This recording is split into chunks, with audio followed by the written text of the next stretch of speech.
Olha como tá esse trigo plantado depois do nabo forageiro. Então vamos ver como é que tá o desenvolvimento dele, ainda mais desse ano difícil, né? O ano de El Niño, então é condição climática muito adversa. E vamos conferir o que eu estou fazendo, o que eu não estou conseguindo fazer, melhor dizendo, sobre o manejo desse trigo aqui. Vamos lá. Então pessoal, esse trigo aqui foi plantado dia 29 de maio, foi plantado sobre o nabo forageiro, né? Eu tenho algumas imagens e eu vou estar mostrando para vocês. Conforme a correria eu não consegui fazer um vídeo plantando, né? Mas vou estar aqui mostrando hoje o desenvolvimento dele. A gente plantou o cultivar Titã e como vocês podem ver até que está bem verde, não foi feita nenhuma aplicação de ureia. Por enquanto, né? Por causa do clima mesmo. Logo mais para frente eu vou falar do El Niño, mas vamos voltar aqui pro trigo mesmo, para a situação da cultivar tá muito boa. Até agora não tem nenhuma doença, nenhuma fitopatologia presente, não observei nenhuma ainda. E conforme eu estava explicando, a questão do nabo forageiro, eu consegui sentir um pouco de diferença, principalmente na questão do nitrogênio, né? Ele não tá tão amarelo, não teve deficiência de nitrogênio. E eu assim, senti uma experiência boa ter plantado o nabo. Foi bom sentir que deu resultado em comparação aos outros anos, né, que a gente plantava o próprio trigo já em cima da palhada de soja, ou a gente, né, em cima de outras palhadas sem ter uma planta de cobertura, que a gente plantou no verde aqui, né? Eu plantei, tipo, dessequei o nabo hoje, amanhã eu entrei plantando. Essa era a ideia inicial, na verdade eu demorei acho que uns 7 dias por conta da chuva, né? Que a gente aplicou ali o 2,4-D com glifosato para dessecar o nabo.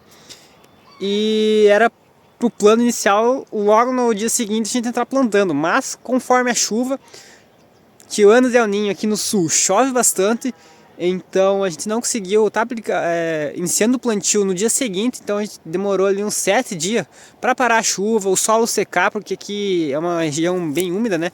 Então, vocês podem ver, beira de mato, umedece, demora para secar, então foi ali um pouco demorado, mas deu tudo certo. Não senti dificuldade em estar realizando o plantio com o nabo, ele ficou um pouco rígido, assim, não ficou tão quebradiço quanto se fosse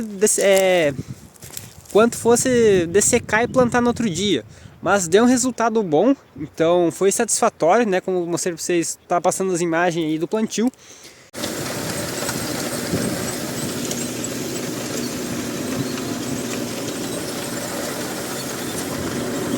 E recomendo bastante. O único ponto que eu observei de problema, que também eu conversei com alguns colegas meus que também fizeram esse manejo de tá semeando nabo forageiro aí como planta de cobertura e logo tá iniciando o plantio de trigo, foi a umidade presente ali no solo, né? Então, para mostrar para vocês aqui, ó, a palhada do resíduo, né, do nabo forageiro. Tá aqui um talo do nabo. Tem também um pouco de milho, mas em torno ali de 15 dias após o plantio foi decomposto todo esse nabo, né, pela baixa relação CN. Isso é bom, né, porque as bactérias, né, o N, as bactérias vão utilizar o nitrogênio presente no solo para decompor esse nabo, então vai ficar ali imobilizado ali durante os 15 dias, e depois que as bactérias pararam de consumir o nitrogênio para decompor o nabo, elas vão fornecer, né, o nutriente de volta aqui, forma de nitrato, né, para o trigo, né. Então deu um resultado bom, né. Ainda acho que falta aplicar uma ureia, com certeza, né, tem que ser feita adubação nitrogenada, mas por conta do clima, mal e mal a gente conseguiu limpar esse trigo, fazer a limpa dele. A gente fez um manejo aí com o Alai, né, o metsulfuron, para controle de folhas largas, principalmente a nabiça e o próprio nabo que pôde vir a rebrotar. E deu um controle muito bom. Só que como tá o clima de El Niño, foi difícil a gente entrar. Foi difícil a gente conseguir encaixar uma janela que o solo tivesse seco, que não tivesse muito úmido, para evitar amassamento.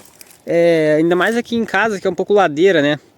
Evitar patinagem, escorregar o pulverizador, né?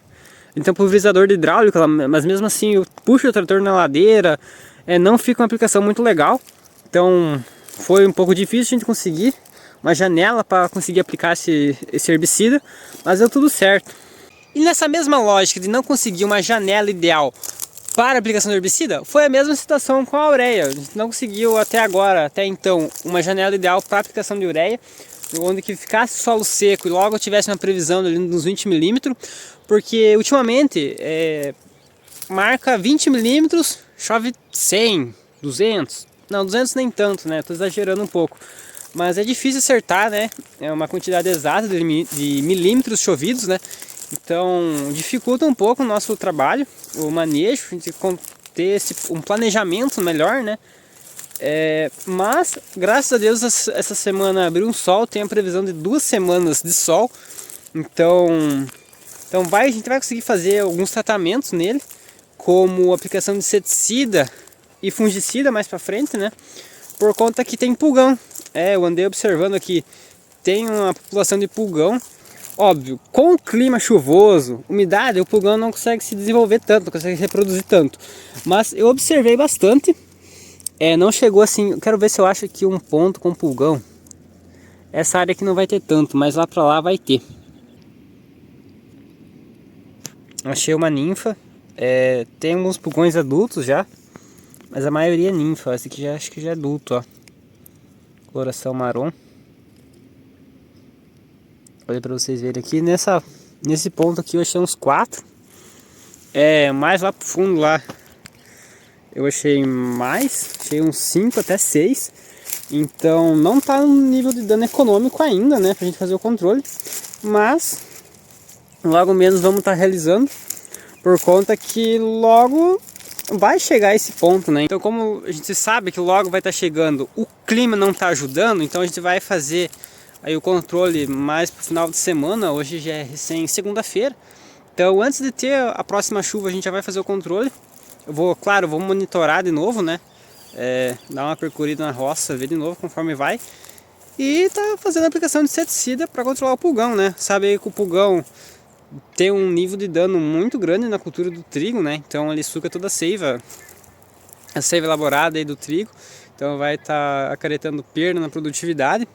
Então é sempre importante estar cuidando desse ponto, né? Já na parte de fungicida, a gente vai realizar a aplicação de um fungicida protetor aí, né? Mas visando o foco de proteger mesmo a cultura. Vai ser realizado um pouco mais tarde, aí como tem 2 semanas aí de sol, né? Melhor dizendo, tem 2 semanas de sol, a gente vai estar aplicando mais pro final desse período de sol, ou seja, uns 2 dias antes de começar a chuva, né? Porque até é bom o fungicida ter ali um período ali de 48 horas sem chuva para ter o melhor efeito, né? Então a gente vai estar realizando um controle preventivo, né? Por mais que tenha resistência, a gente vai entrar com fungicida para prevenir, né? Principalmente a questão da ferrugem, por causa de um ano muito chuvoso, né? Então, e outras doenças, né? Mais para frente ali no espigamento tem problema da giberela também. São várias doenças fúngicas que acarreta no trigo, né? Ainda mais esse ano que é inverno, alta umidade, baixa temperatura. É a condição climática ideal para o desenvolvimento de doenças fúngicas, né? Então os fungos aí conseguem estar completando seus ciclos e infectando as plantas e colonizando, né? Então, o cachorro, dá um salve aí, Bolinho. Então a gente vai estar realizando aí a aplicação mais para frente e vamos acompanhando aí, né? Esse vídeo foi mais sobre só uma ideia de manejo que eu vou estar fazendo, ou o que eu penso em estar fazendo aqui na nossa lavoura de trigo esse ano. E mais pra frente eu vou fazer outro vídeo também, mais pro final. Se quiserem também comentar aí a parte de adubação que eu fiz, qual adubo que eu usei, qual a dose que eu vou fazer de ureia também, que isso eu vou deixar para um outro vídeo, porque senão vai ficar muita informação nesse. Mas é só mais um parâmetro geral do qual está o cenário aqui no sul das nossas lavouras, né? Então eu também conversei com outros colegas meus, eles tiveram dificuldade na aplicação com trator, né? Quem tem drone até consegue, né? Mas são poucos que tem. Então, conversando aí com colegas, eles também estão com dificuldade de entrar na roça fazer aplicação, principalmente da limpa, né? Que foi um tempo atrás, agora eu não conversei mais sobre, né? Mas acredito que agora com essas 2 semanas de sol vai dar uma adiantada aí nos tratamentos, no manejo, né? Isso vai ser bom, né? Vai ser bom para a gente conseguir aí o melhor desempenho e produtividade das nossas lavouras, né? Então essa é tudo uma questão de planejamento, né? E pensar um pouco, ver como é que tá o clima, saber o posicionamento ideal, né? Então esse vídeo foi mais para isso mesmo, para dar essa ideia. Então, agradeço aí você que assistiu até aqui. Espero que tenha gostado e curta e compartilhe o vídeo para que eu possa estar trazendo mais informações aí sobre agricultura, né? Essa parte aí que eu acho que é muito legal, né? O pessoal aí às vezes fica na dúvida, né? Às vezes quer saber conforme o vizinho está fazendo, né? Então, acho que é bom compartilhar esse conhecimento, essa experiência, né? Então, é isso daí. Muito obrigado por assistir. Valeu!